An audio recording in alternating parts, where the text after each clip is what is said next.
தங்கள் பகுதியில் முதலாம் பிறை தெரியவில்லை என்றாலும் வேறு பகுதியில் பார்க்கப்பட்ட முதலாம் பிறை செய்தியை ஏற்றுக்கொண்டு ரசூலுல்லாஹ் ஸல்லல்லாஹு அலைஹி வஸல்லம் அவர்கள் அதன்படி செயல்படுத்தினார்கள். நாம் ஏன் இந்த ஹதீஸ் கூறும் கருத்தின்படி செயல்படக்கூடாது என்று வேறு இடங்களில் பார்க்கப்பட்ட முதலாம் பிறை ஆதரவு கொண்ட மார்க்க அறிஞர்கள் கேட்கிறார்கள். பூமிக்கு சூரியன் எவ்வாறு தனித்துவமானதோ அதை போன்று சந்திரனும் தனித்துவமானது.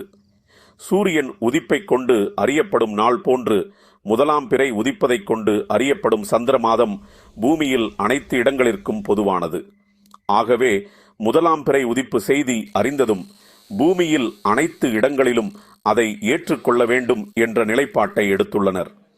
இந்த கருத்தை ஆதரிக்கும் மார்க்க அறிஞர்கள் இரு பிரிவினராக உள்ளனர்.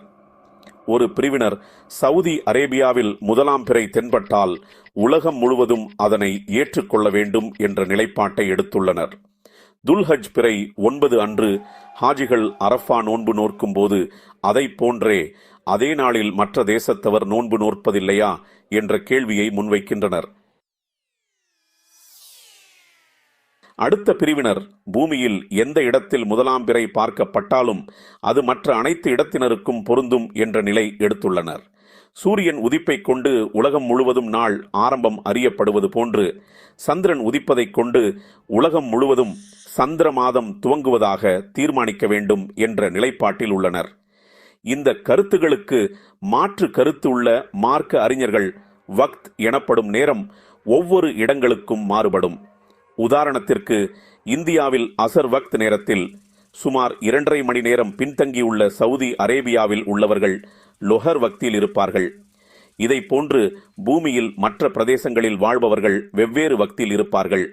அப்படி இருக்கும்போது எப்படி சவுதி அரேபியா வக்தை மற்ற நாட்டினர் ஏற்றுக்கொள்ள முடியும்?